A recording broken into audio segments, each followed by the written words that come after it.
What is up guys, Blue Spooky here. Just wanted to remind you guys to like, share, comment, and subscribe if you end up enjoying this video. That goes a long way to helping the videos do well and making sure I can continue making daily videos for a long time to come. If you guys have any thoughts about the stories in this video, please be sure to leave them in the comments below, as I love reading your guys' thoughts on the stories therein. Without further ado, I'll let you enjoy the next hour of true scary stories, and I'll see you guys again at the end of the video.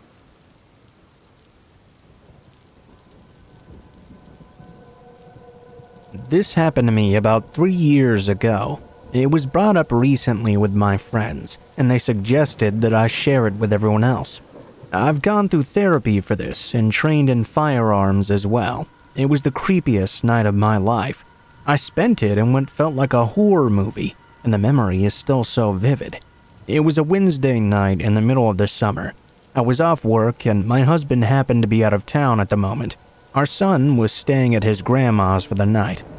That meant I was home alone with my dogs, an 80-pound Aussie mix and my 80-pound German Shepherd / Pit Bull mix. I've always had some issues when sleeping home alone, so I tended to binge watch TV in the living room until I just couldn't keep my eyes open anymore. This particular night, I remembered that the trash pickup was coming the next day. I decided to turn on Game of Thrones for a bit and take the trash out a bit later. All of a sudden though, I realized it was now 1:30 a.m. and I still hadn't got around to doing my chores yet.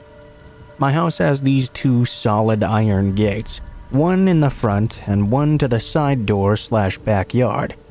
Lighting on our street or anywhere in our neighborhood isn't really that great. It's a very quiet place with a lot of families. You very rarely hear about any sort of crime here anyway. I looked out the window by habit before I went to take out the trash and saw a person I thought was my neighbor smoking a cigarette outside his gate across the street, looking directly into my window. For context, this is a fairly normal occurrence actually. The neighbor from across the street is trying to hide the smoking from his wife, so he'll typically do it late at night in front of the gate while looking out and thinking. I get off work pretty late, so I usually see him and we wave to each other and say hi, chat a little bit, go inside. He makes the joke, "You didn't see the smoking if my wife asks." And because of this, I was pretty unbothered by seeing the guy. I went outside, put out all my trash, opened my squeaky iron gate, and took it out to the curb. I didn't have my glasses on at the moment, so as usual, I waved to the person and said hello. Instead of waving back and joking with me though, the person I thought was my neighbor threw down their cigarette and quickly walked off around the corner. It took me a minute to register that this person was not my neighbor. I was a little bit creeped out, of course. That person had clearly been staring into my window from the opposite sidewalk. I tried to calm myself down. Maybe it was just a guy taking a night walk and stopping for a cigarette break or something. I thought I'd maybe weirded him out just as much as he'd done to me. I went back inside and laid down on the couch with my dogs to keep on watching Game of Thrones.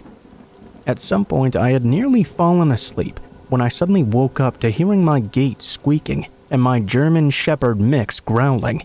He's extremely protective of our family at home, but he's also the kind of dog you can take pretty much everywhere because he's so friendly. My Aussie mix is more passive, but his sheer size and scary bark tends to deter people. He's very friendly as well. I quickly got up and pulled back my curtain. The gate was shut now, and I couldn't see anything outside. My dog, however, continued to growl and snarl. I looked out another window, which had a better view of my front yard and porch. I still couldn't see anything. Eventually my dog did settle back down a bit, but I was still very uneasy. I ended up watching TV again because I just couldn't fall back asleep. About an hour later exactly, I definitely knew I'd heard my gate squeaking once more. Because the gates were heavy iron, it made a distinct noise. I looked out the curtain once again, my head snapping too, while my dogs were continuing to growl. To my surprise, my gate was now halfway open, but I couldn't see anyone outside. I started to panic. I couldn't find my phone. I grabbed my wooden baseball bat out of our room and crouched down. I started going through the couch cushions to find where my phone was. The dogs were now oddly quiet, staring out into the yard. I had no idea what could be out there. The minute I found my phone, my door handle started to shake. I ran to the side door and let my German Shepherd mix out. I knew he'd protect me, and he could jump the 6-foot back gate if needed. My Aussie mix, going crazy, burst out of our door side lights. Immediately as they ventured outside, I heard a guy scream out, "Oh shit!" I jumped to look out the window and saw my dog latching on to the man's hand. The guy started screaming and took off down the street with my dog chasing behind him. I became terrified he'd hurt my dog in revenge. I ran out with my baseball bat as well, screaming my dog's name over and over. Next thing I know, he was prancing down the street back to me, happy as shit with blood all over his face. I called the police and they took an hour or so to show up. Didn't seem to take me too seriously. They said they'd call the local hospitals, but I never heard anything back. I called my husband and he got the next flight home. I stayed at his mom's for a few days, too terrified to go back home. I bought both my dogs giant ribeyes for being so good and saving me. I don't know what that guy wanted, but since then I've been very vigilant at night.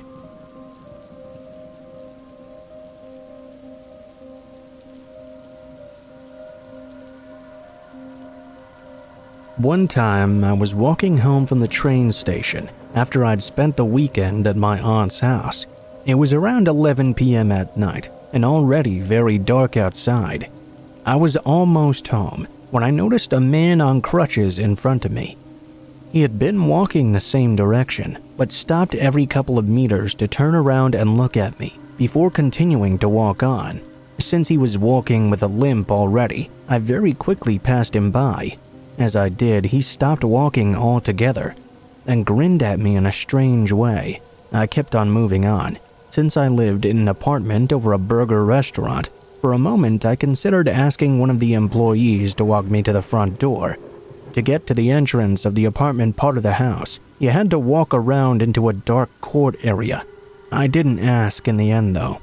I thought, what could possibly happen? The guy is on crutches. I didn't want to come across as childish. There I was, walking through this dark court of our house. I wanted to pull out my keys while still walking. Suddenly, I couldn't find them in my handbag. I realized I had thrown them somewhere in my travel bag because I didn't want to lose them while staying at my aunt's and being out with her all the time. There I was, stuck standing in the middle of this dark area, having to search my whole travel bag for this damn key.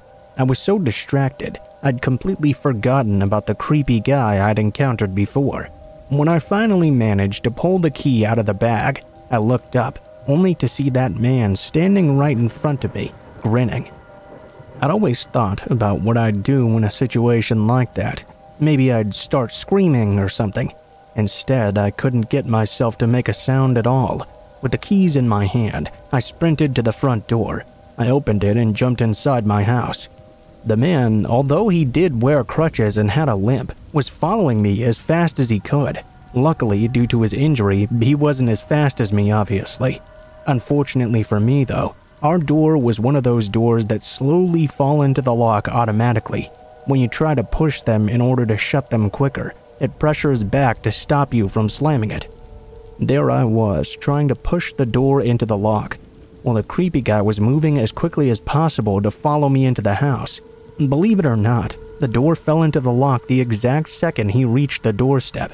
Through the glass door, we just looked at each other, both breathing heavily from the race. He looked very disappointed and upset. I quickly ran upstairs to my apartment and locked myself inside. A while later, I looked outside my window, only to see the same man was still there walking up and down the road in front of my house. He'd been there for 3 or 4 hours after the initial incident. I didn't know what to do. I thought about calling the cops, but I thought nothing had happened really, and what could they do about this guy? After that, I didn't feel safe in my home anymore. I knew that the guy now knew where I lived. I only left my apartment when being picked up or dropped off, and made sure to be home before it turned dark every day for about 2 weeks. Finally, I decided to go to the police and tell them about it, to ask whether they could keep a special eye on the neighborhood for a bit. As I went down, it happened exactly as I'd feared. They took notes and said, "We can't really do anything about it now. You should have called before. We'll make note though, I guess." A couple of days passed by, and to my surprise, I actually got a call back from another officer. He asked me a lot about what had happened. He told me they'd actually been looking for this guy on crutches for months already because he'd molested several girls in our town. He'd followed them into their apartments, even slept out in front of their doors. He'd been in police custody before, got out and violated probation. He had some sort of mental illness too, I believe. The officer told me to immediately call this time in case the guy showed up again. Luckily, he never did. It was only then that I understood the seriousness of the situation and realized I'd most likely escaped an attempted assault in some sort of way by just an inch. In a way, I really couldn't make myself believe the whole thing had actually happened, at least before the police called me back. And that was 5 years ago, but I still think about it from time to time, and it still gives me the creeps.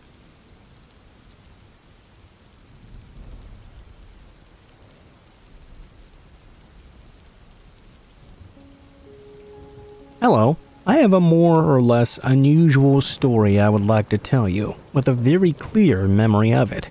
It takes place last year in 2021, on the day October 26th. I was often driving back and forth from Montreal to Quebec City for my work and to see my family at the time. It was late because I was driving at night, around 7 p.m. or so. I wasn't on the highway, but on a national road, not very busy and surrounded by forests and plains. I didn't mind driving this area at night because I had good vision and very little fatigue. Halfway to my goal though, in the distance in the middle of the road, I realized I could see someone crouched down, and they seemed to be quite afraid. I was close to a town, so seeing a person out at night didn't seem that strange. Obviously, I couldn't just run them over, so I stopped on the side of the road. I realized now that it was a woman about my age who was crying and sobbing. I walked over to her and asked her if she was all right, if she was feeling well. After a few minutes of silence, she ended up telling me in a feverish tone that she was being followed and she was very afraid.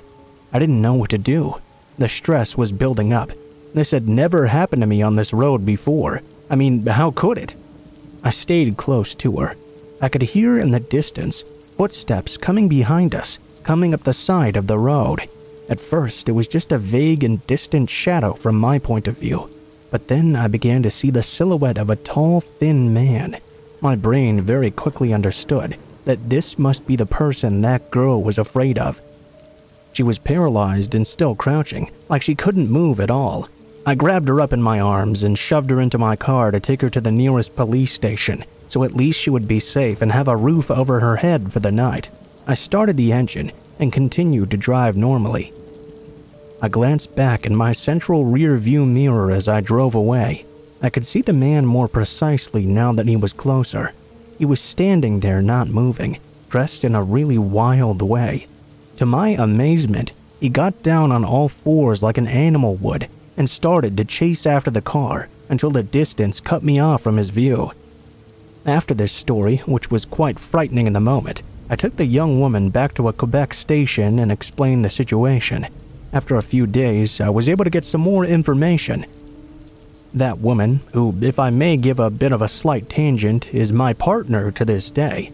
Fortunately, I happened to take the road that night, had broken down in the middle of the road. A man had come to talk to her and offer her help and invite her to his house. She refused at first, finding the man very strange. The man was not satisfied.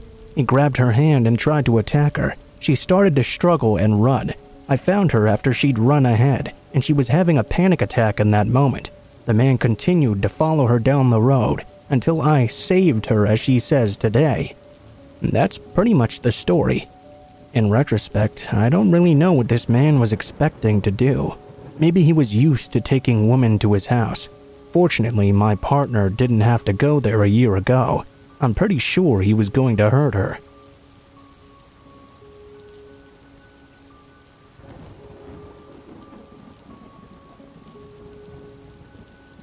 This happened 7 years ago, but I still remember the fear like I felt it yesterday.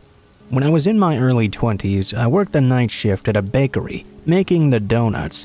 I loved that job. 3 nights of the week I would be with my coworker, and 2 nights I would be working alone. It was summertime, and we were having some problems with the AC.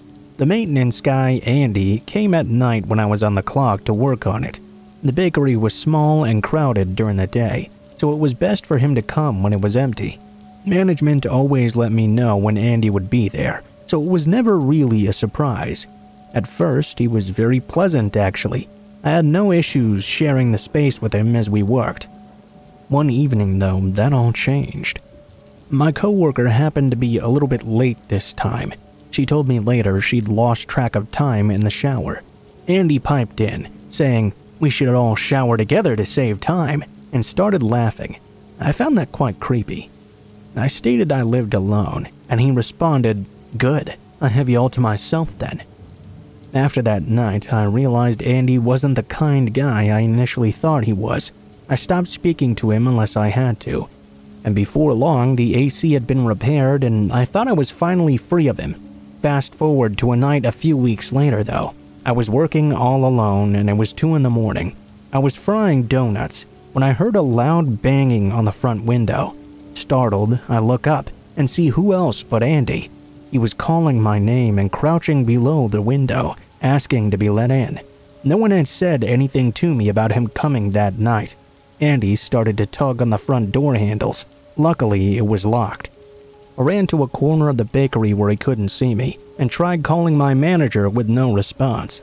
The phone started ringing. I could see the caller ID from where I was sitting. It was Andy. He was being relentless and wouldn't stop banging on the windows and trying to get in. My fear was rising, and I dialed 911. The cops arrived within 10 minutes and searched Andy's vehicle. In the back seat, they found duct tape, a knife, and some rope. They told me they couldn't do anything though because he hadn't harmed me. Andy told the police he was just there to fix the AC, and they believed him. My manager called me back in the morning and told me the AC was working perfectly fine. They'd never asked Andy to come. Whatever he had planned for me, I'm glad I didn't have to find out that night.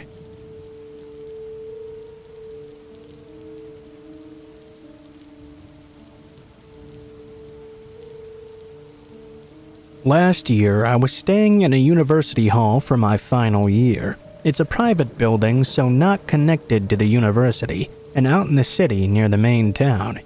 We have a car park, but nobody really uses it because we're poor students and it costs money to park there.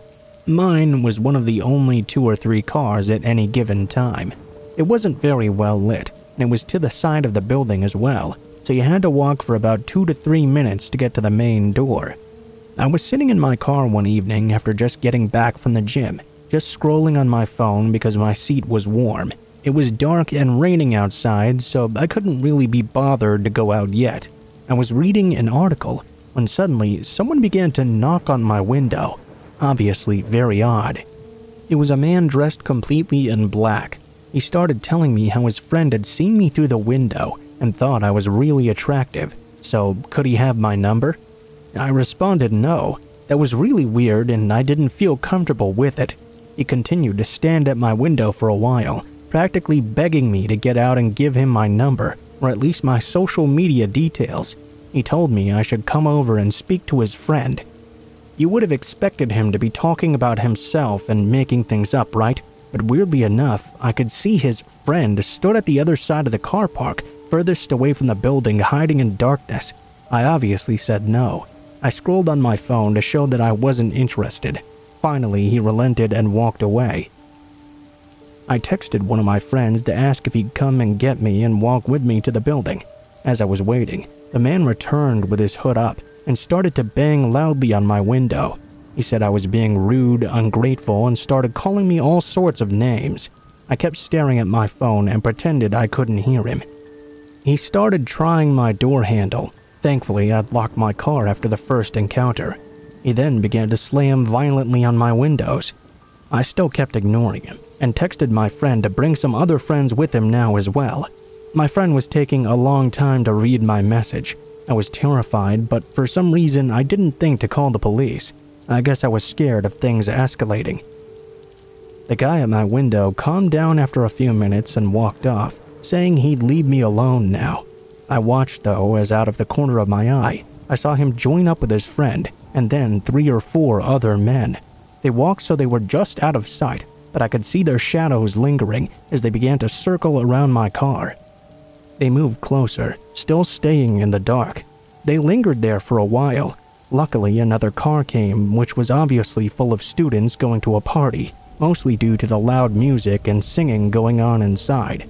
This group of men left as soon as they saw these people arrive.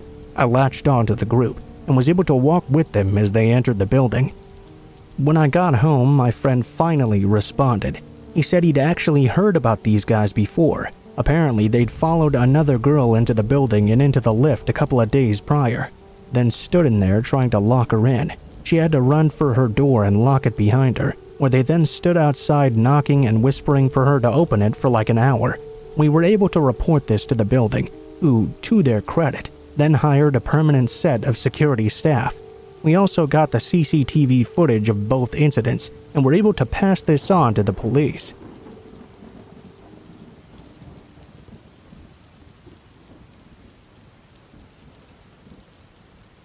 So this happened back around 2004 or so, when online dating wasn't as prevalent as it is nowadays. I had met and gone on a few dates with local guys, but nothing had come of it so far. One evening, as I was idly searching, I happened upon someone who was my age and had almost identical tastes in music, hobbies, and interests as me. I messaged him and we started chatting pretty quickly. He seemed interesting enough, so we agreed to meet up for coffee downtown.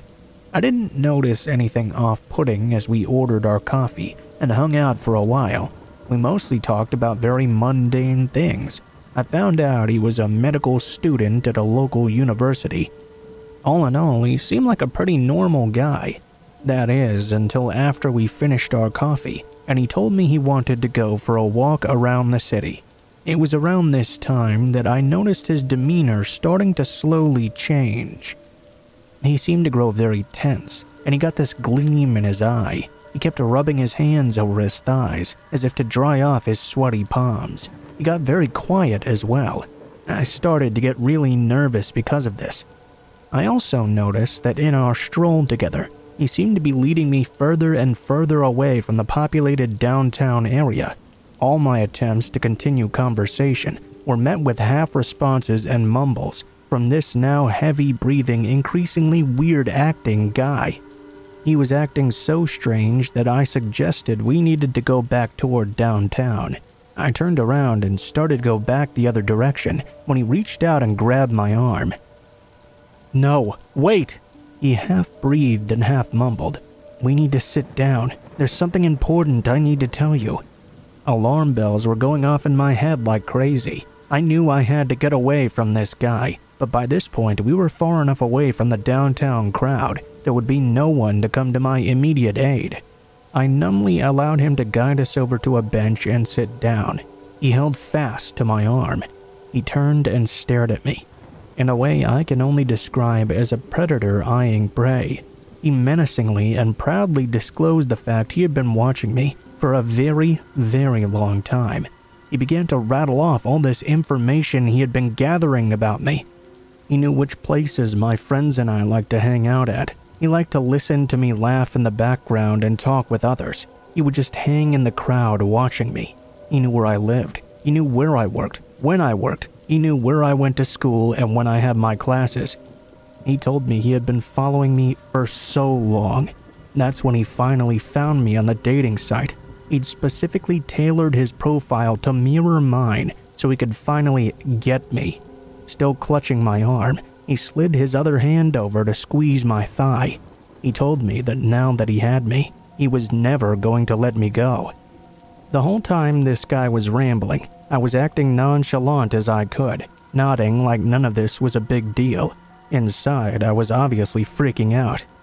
As subtle as I could, I pulled out my phone and was texting my guy friends that I was in danger with one hand, and I needed immediate help. One of them responded that he was in the area. He raced over to where I was right away. My heart was already pounding out of my chest when I saw my guy friend's truck pull up down the street. I waited until he was close enough to be in sight, and I ripped myself away from the grip of this creepy guy beside me. I started to run at my friend. The creepy guy chased after me, screaming obscenities. I could feel him gaining on me as I threw myself into the bed of my friend's truck. He sped away, the creepy guy still on the sidewalk shouting and swearing. That was the last time I fooled around with online dating. I have no idea what this guy's plan was, but I'd never been more terrified in my life.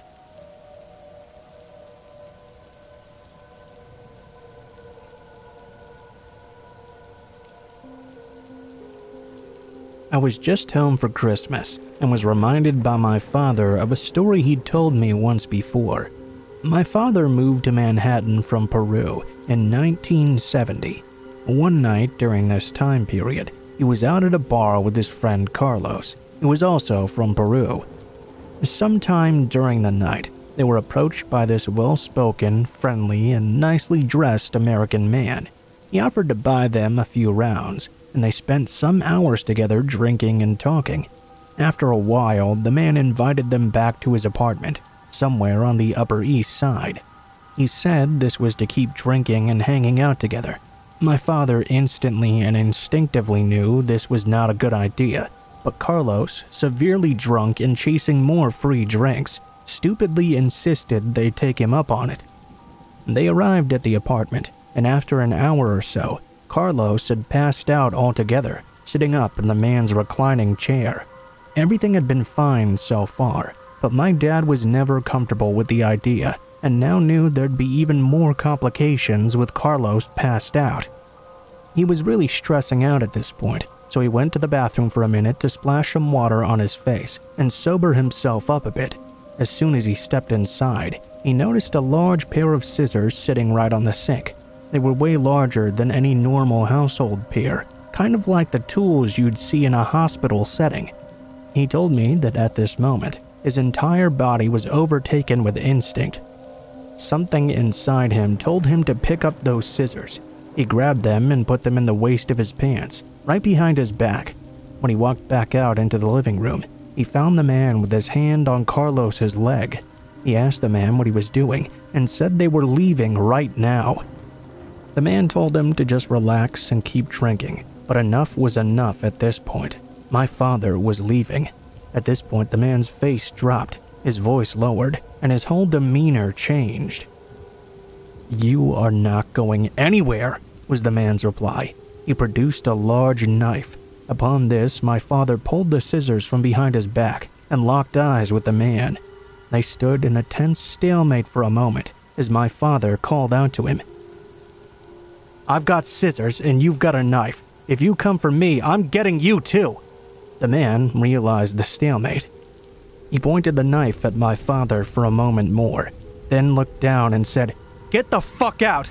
My dad shook Carlos awake, practically carrying him to his feet. He pushed him out the door, never taking his eyes off the man, nor his hands off that pair of scissors. As he left, the man stood in the door and glared at them as they backed down the hallway to the elevator.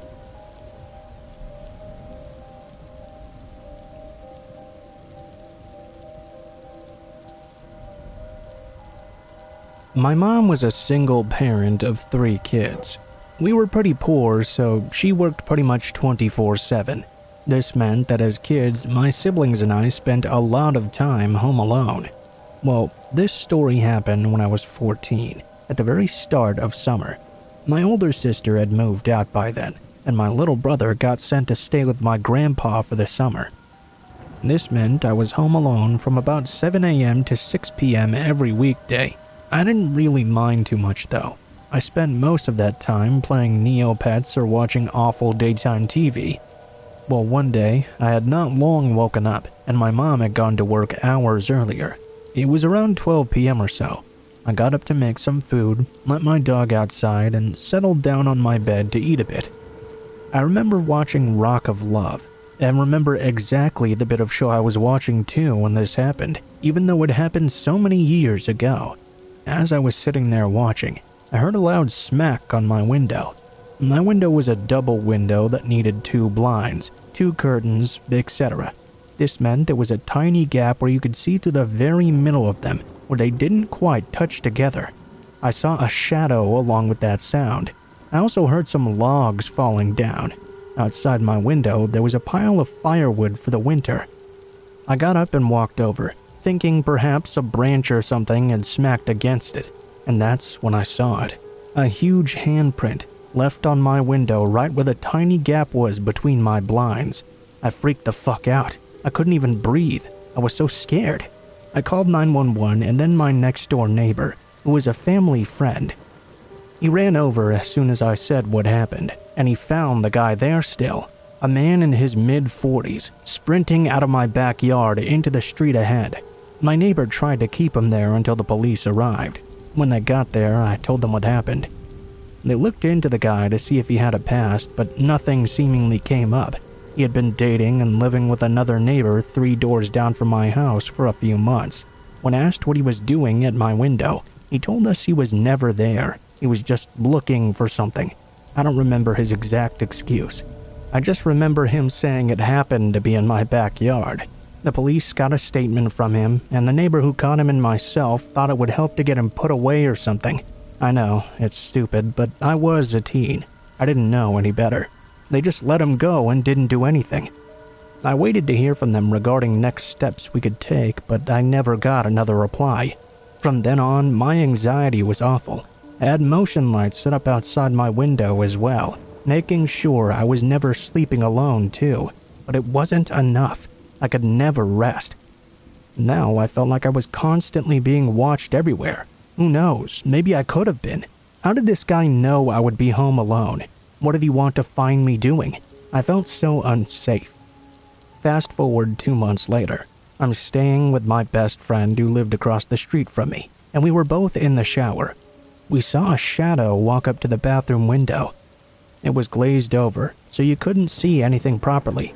I wiped off some of the steam, and who do I see? That guy from my window the other time, running away from the bathroom as I popped it open. I told my friend who it was, and we both freaked out together. We called the cops again, and again they did nothing. Worst part was, no one even believed me, minus the guy who'd found him the first time. My mom told me I was too fat for a guy to want to creep on me, and that I was just being dramatic. Nothing happened to the guy. He did this multiple times after, and I have to wonder how many others he did it to as well. The woman he was living with had a very young daughter at the time too. It still haunts me, though I guess it shouldn't. It just scares me. We can go on with our lives, and someone could be watching and waiting to prey on us, and we would never know. What would he have done that night if he hadn't accidentally knocked the firewood logs over? I'll never know.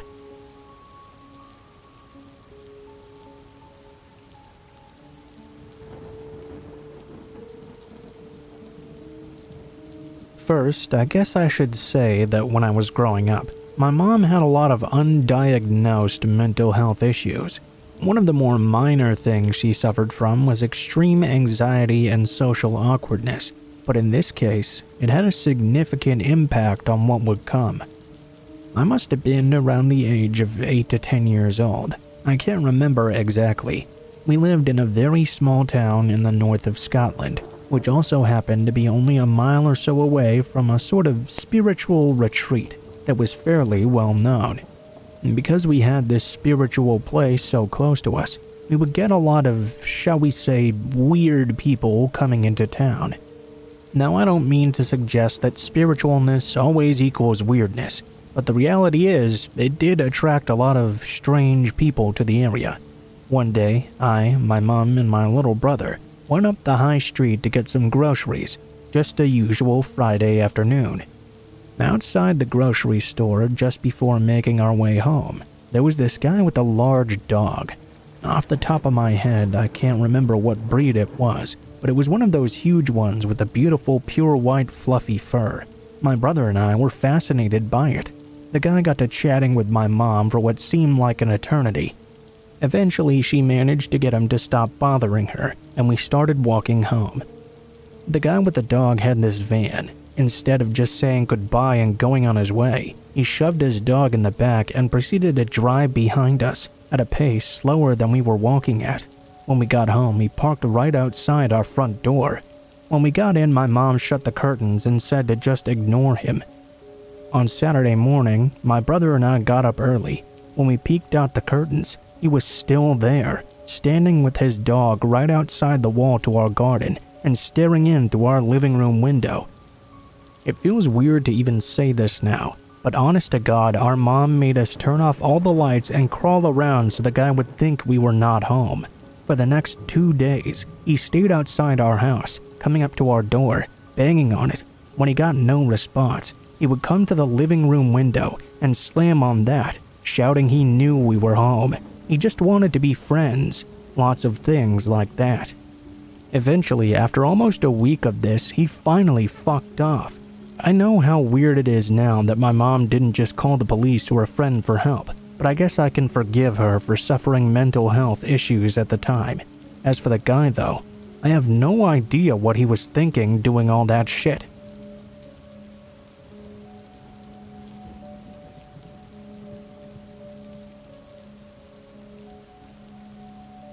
This happened when I was around 12 years old.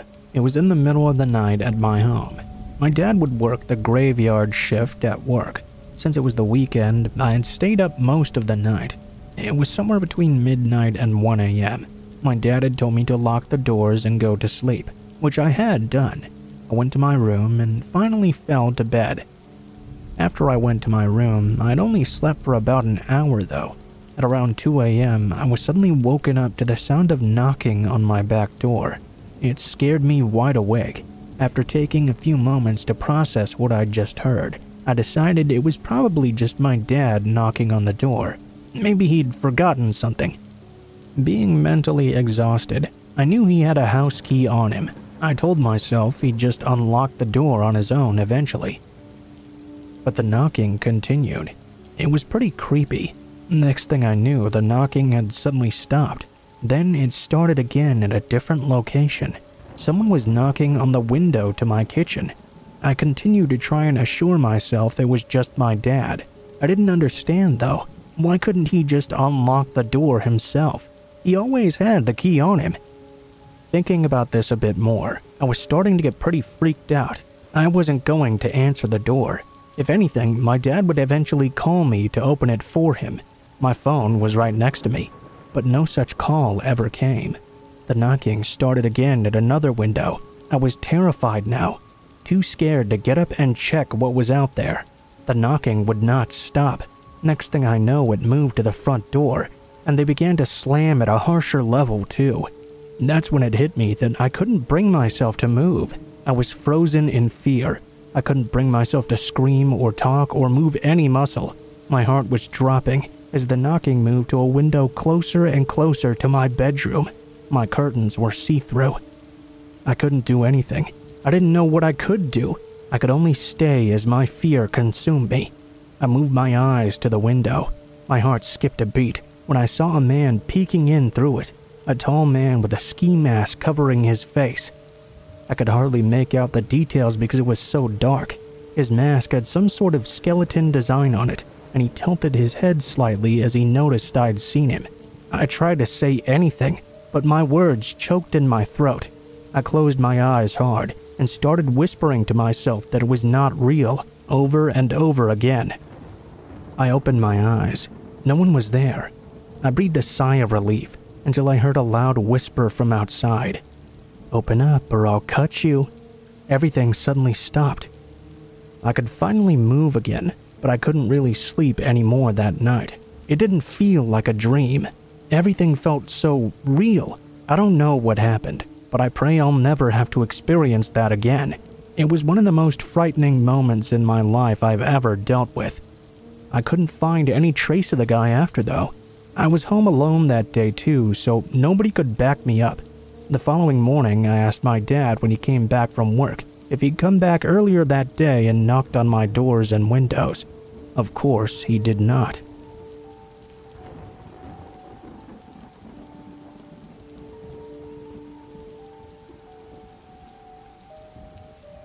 This happened to me when I was a child, and I still remember it very clearly to this day.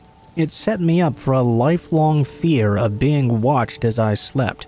I was 6 years old, and my family and I were living in public housing, and we'd just recently come to America.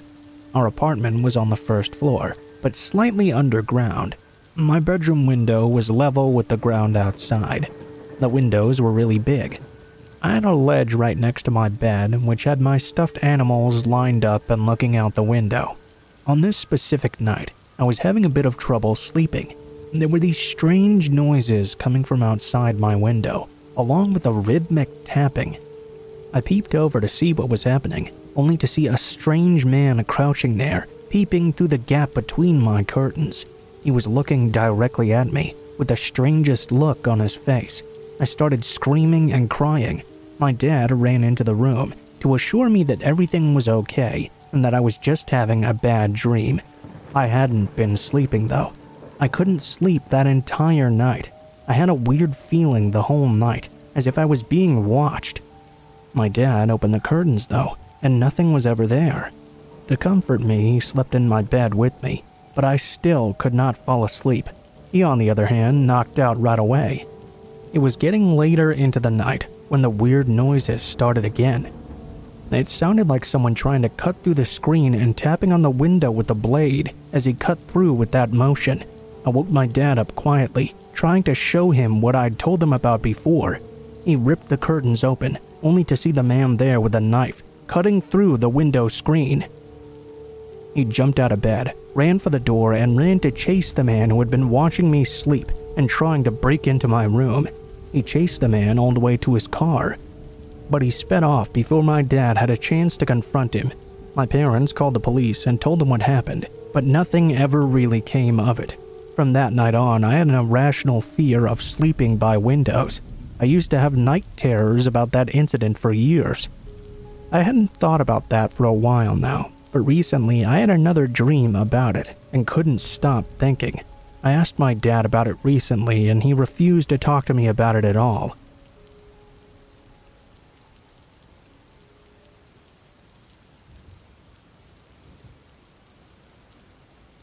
I went to college in the 70s, so my story is perhaps a little bit older. It's still horribly creepy though.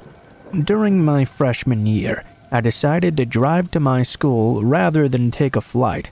I had an old beater car, you see. I was positive it would be fine for making the trip though. It would take me a couple of days to drive there. I figured it would be a pleasant little road trip before I started one of the most intimidating moments of my life. Well, it's not until you're driving across country that you realize just how many empty cornfields there are out there. At times, you can just be driving through miles and miles of corn that seems like it will never end. Anyone who's driven through that knows how hypnotic it can get after a while, and it certainly doesn't make it easy driving at night. At one point, very far in the middle of nowhere at night, I suddenly drove by a couple of hitchhikers on the side of the road. I wondered to myself just how they'd gotten so far away from civilization. I didn't pick them up though. I was never comfortable with the idea of picking up strangers. I'd heard too many stories about the unfortunate people that do. Instead, I simply drove right past them. Both guys started yelling obscenities at me for not stopping. I didn't really worry about it though. It wasn't exactly the first time I'd been yelled at, and I'd rather just get yelled at than pick up the wrong people and die by the side of the road or something. I don't know how late it was, but I got really super tired. I still seemed to be in the middle of nowhere, so I decided I would simply pull over and try to get a little bit of shut-eye before continuing. It was a normal thing to do, really. I hadn't even passed by or seen a hotel in quite a long time. I don't know how long I had been asleep when suddenly something woke me up. It was a tiny pinging sound, almost as if a pebble had just hit my car. I looked around. The first thing I noticed was that there was another car just up ahead of me some ways. It seemed someone else had stopped for the night too. It was too far ahead of me to see if anyone was inside or not though. That's when I heard a cracking sound. There was a small crack on my passenger side window. Again, it was as if I'd just been struck by a rock. Of course, I was very surprised. I looked around, but I couldn't see anyone there. Then there was another crack. I looked out into the corn instead. As I concentrated my eyes, I could just barely make out the silhouettes of two people hiding within the corn.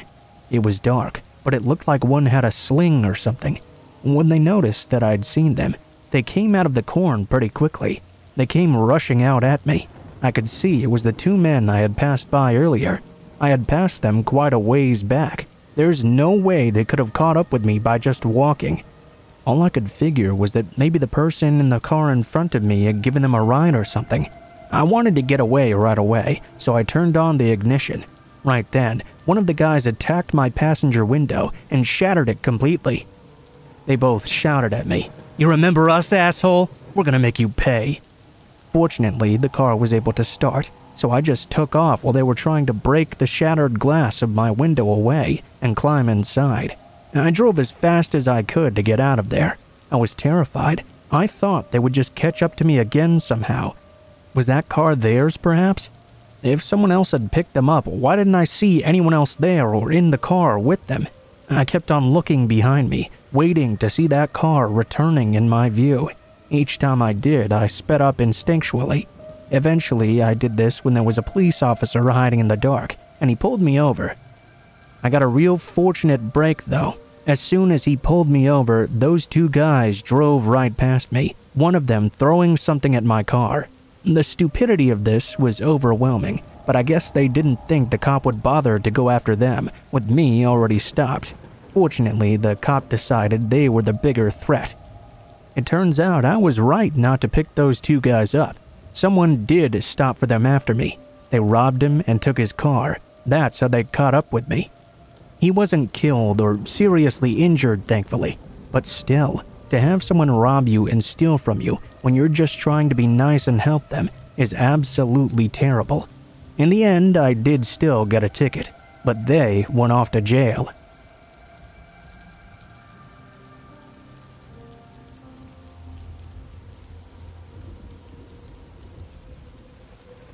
When my mom worked at Walmart, she was being harassed by a specific employee. The guy was your typical Billy Badass who offered my mom to whoop my brother and I and kick us out when he learned she was widowed.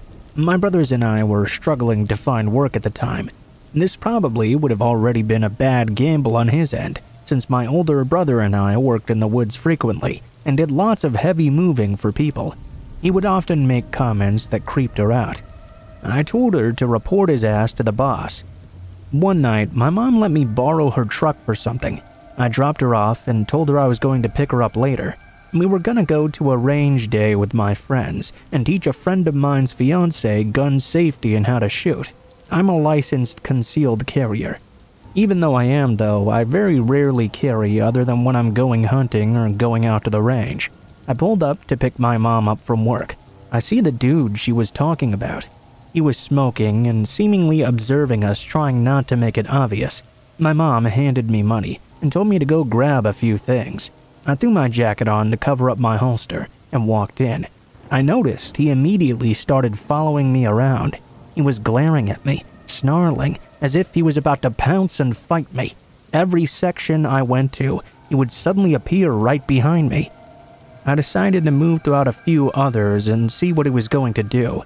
While there, I talked to a young female associate, some bullshit boondoggle, just to see his reaction.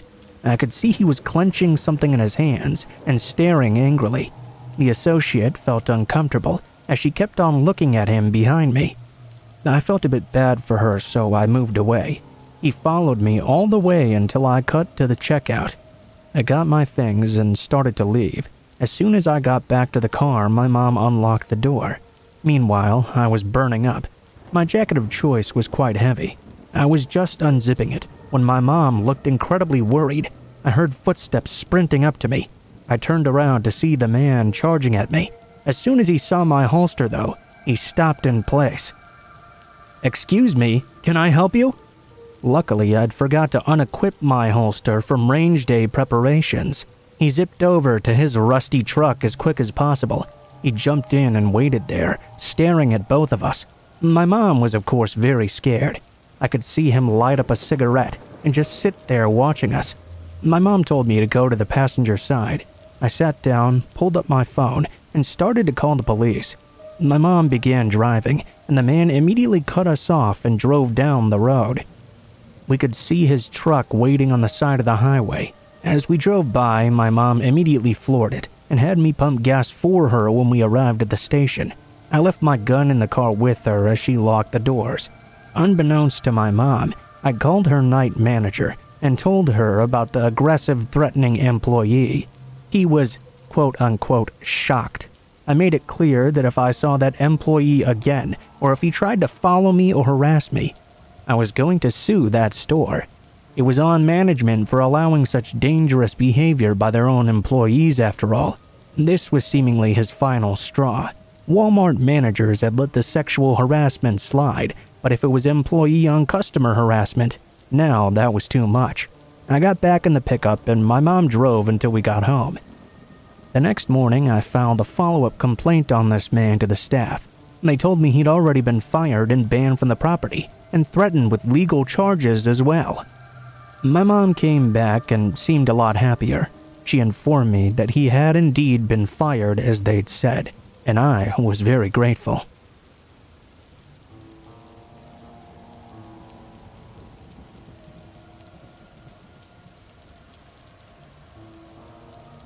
Hello, I'm 27 and am married to my husband who's 31. We have 2 children whose fake names are Isaac, who's 8 from my first marriage, and Tiana with my now husband. She's 5 years old. This is sort of an ongoing story, so it doesn't really have a resolution, but I'm very distraught right now. I've been seeing this woman almost everywhere I go. I have no idea if this is happening by coincidence or if she's doing this on purpose or what, and I'm trying my best to calmly remember it all. The whole situation started somewhere around May 2022. Isaac and I were at the local park, just playing together and doing our own thing. My son went off to play with some other child at the monkey bars when I saw this random woman approach me. She had red hair, which I'm pretty sure was natural, and her face seemed to be incredibly tear-stained. I became concerned. I thought she had been crying. I proceeded to ask her what was wrong, if she was all right, if there was anything I could do to help her. Instead of answering, though, she turned and stared at my son. The more she looked at him, the more she began to sob. All of a sudden, she sprinted right at him and picked him up, screaming, "Michael!" She kept calling him that. It really freaked me out. I mean, he was this random person, running to my kid, picking him up, and calling him a different name. My son and the other child got scared as well. I approached them quickly. I screamed at her to get lost, but she just stood there as I grabbed my son back. She seemed to get pretty enraged, actually. She muttered something I couldn't hear as she stomped away out of sight. The other child's father and I talked for a bit. He seemed quite alarmed by what had happened as well. He told me, though, that maybe she was a grieving mother and my son just looked like the child she'd lost or something. Still, I was very disturbed. I took my son home soon after. Since then, I'd been afraid to take any of my children to public areas, despite my husband's reassurance. Eventually, things started to settle down a bit, but skip to June 2nd, 2022. I suddenly got a call from my school stating that a woman who was a new volunteer for lunch duty had kept mentioning that my son was her Mikey Bear and that she'd been searching for him for years. They told me another worker who had been volunteering with them had reported her for this strange behavior. Of course, I was scared as hell. I acted immediately by signing my kids out for the day. When I called the school the next day, I was informed she was no longer there. I became pretty freaked out. I had no idea what this woman was going to do now. Skip to last week, July 13th, 2022. It was Tiana's birthday. We decided to host it at a park in my in-laws' hometown, somewhere far away. Everything went well, although I was a bit paranoid. It was then somewhere around 9 p.m. when we'd just begun tidying up. As I took a glance at some oak trees in the distance, admiring the view, I could have sworn I had seen her hiding behind one of them. I screamed at the top of my lungs and started to chase after her, but she sprinted away and disappeared. Ever since then, I've not seen her, but I really feel like this is not the end of it. I'm seriously considering homeschooling my children because of all that's happened.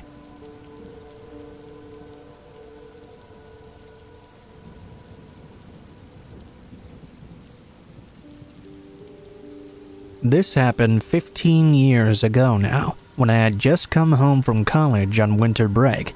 Home this time was not the house I'd grown up in. My parents had recently moved closer to our small city. It just didn't feel the same. It was a different space.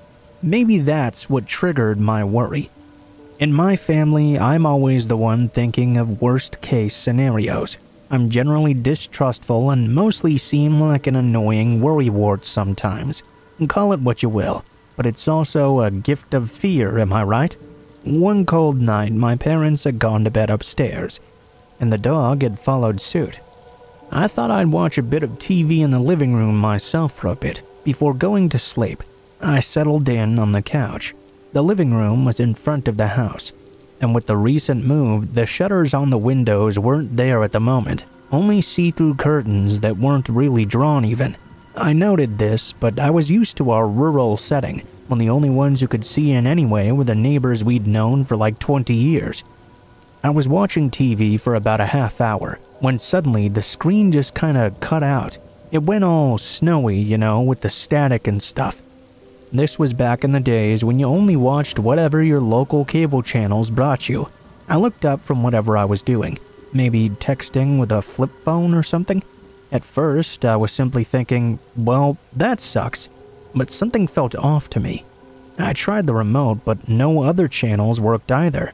I was sitting there thinking what I should do instead, when my cat jumped onto the windowsill and started wailing. What the fuck? This may seem innocuous, but anyone who knew my cat knew this was very strange behavior. He was pacing back and forth, wailing and staring out the window. A feeling of dread washed through me, and I was frozen. That feeling of dread was so fiercely visceral. What the hell was going on? Something was out there. I tried to settle myself down in this unfamiliar dark house. I did feel a bit better because what were the chances someone was out there? But then, there it was. I swear on all I have, this cold waft of air blew through, and I heard the side door open. I didn't even realize that door was there at the time. I became frozen. I sprinted upstairs to wake my parents and slumbering dog, frantically telling them someone else was inside the house now. I think they were annoyed. They thought I was just being a worrier like normal. Still, they did get up and I think try to placate me by looking around the house. They went to check all the rooms, including the basement, while I was simply scared and exasperated. They were sleepily roaming around into dark rooms completely unarmed, when God knows who had made it inside already. To my surprise, they didn't find anything though. They verbally patted me on the head and said goodnight, and I felt really foolish. That is, until the very next morning. I don't know what prompted my parents to call the police, but they did. They showed up very quickly and asked me how I'd known someone was out there. Wait, hold up, what? I started answering. Well, the cat was meowing a lot on the windowsill, you see, and my voice trailed off, waiting for the mocking reaction I'd usually get. Which I did get somewhat. The cop smirked. A cat, huh? Alright, well, get on with it then. He went on to say that someone cut the cable wires on the side of the house.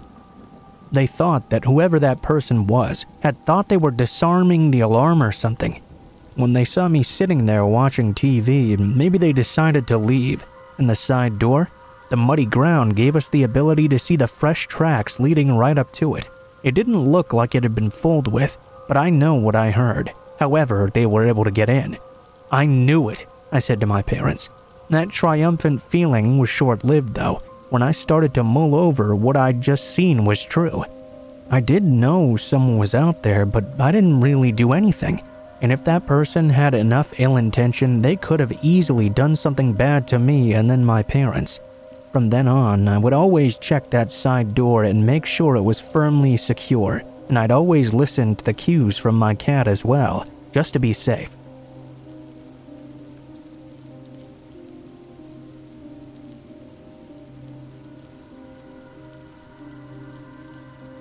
So, the story. I grew up in La Crosse, Wisconsin, a semi-small city with a very low crime rate. At least, it was back in the day when I was 14 years old. It was such a nice, quiet city that almost nobody locked their doors. I'm sure you're familiar with the type of place. People would say hi to each other on the street, and you could pretty much go to anyone's house for dinner. Your parents wouldn't be too nervous about you staying out at night or anything like that. You could walk home by yourself from your middle school basketball game or whatever without any fear, which is what I was doing this particular night. It had been a very long game and got on much later than usual. My parents had to both work in the morning, so they hadn't gone with me. That was fine though, since they went to all my other games. Couldn't be helped if they missed one every now and then. They needed to get up early tomorrow anyway. It was only an 8-minute walk from my middle school to my home, so I didn't really have any concerns about my safety. So there I am walking, right? I'm wearing a pink sweater and jeans over my basketball jersey. My hair was a sweaty mess, but I was in a really good mood. It had been a very exciting and fun game. I was walking in a very relaxed fashion, not really paying attention to my surroundings. And then I suddenly felt it. I can't explain how I knew, but I just knew in that moment I was suddenly in some sort of danger. I looked all around me, only to see parked near the blacktop fence was a Jeep idling with its lights off. I couldn't see who was inside because of this, but I knew someone was for some reason. I ducked my head and walked away from it, hoping I hadn't caught their attention. No such luck though. The Jeep began to follow me. It pulled up right next to me. I saw the window begin to open, and I fucking booked it. I didn't look back once. I just ran. I'd had such a negative feeling about that car. I didn't stop until I could see my parents' house. I thought I was safe as I arrived there. Just as I stopped in front of the door to catch my breath, I heard an engine rev behind me. That same Jeep was tearing down the street, beelining towards me. I was in a position where I couldn't run any more safe in time.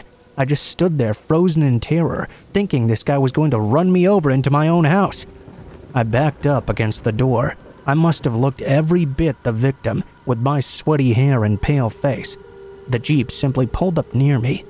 The door began to open, but some old guy across the street ran out of his house and began to yell and throw things at the car. I don't even know what the guy had said. The Jeep's door immediately slammed shut though, and it peeled away in a hurry. I didn't even get to thank the guy who had helped me, which I did feel bad about. He might have just saved me from something horrible. I simply ran into my home though. I threw myself inside and slammed the door behind me, scaring the shit out of my mom, who happened to be right there just heading to bed. When she asked me what was wrong, I told her everything, and she woke up my dad. We considered calling the police, but I didn't really have any description to give them. I hadn't seen the person inside, and I hadn't seen their license plate either. All I knew was that it was a dark Jeep and it had chased me. Not very much information to go on. After that night, my parents never let me walk home from school again. A week later, there was a story in the paper. There had been a gang rape of a young woman at a nearby parking garage, only 5 minutes away from my house. That very same Jeep seemed to be the perpetrator.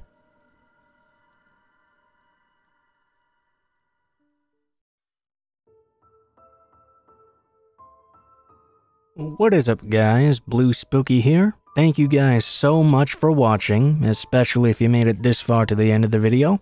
If you liked the video, please be sure to like, share, comment, and subscribe if you feel so inclined.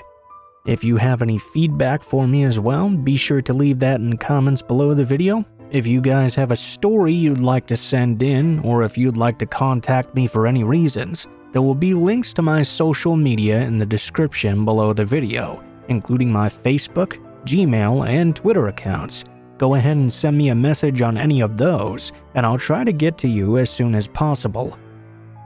If you do decide to send in a story, please be sure to include in the tagline what the name of the story is if it has one, what type of story it is if it has one, and how you'd like to be credited in the description below the video. Please make sure to include as much detail as you feel comfortable with and try to use as much proper grammar as possible to make sure you have the highest chance of appearing in a future video. Overall, I think that's pretty much it for now, guys, so thank you so much for watching, and I hope you guys have a great day.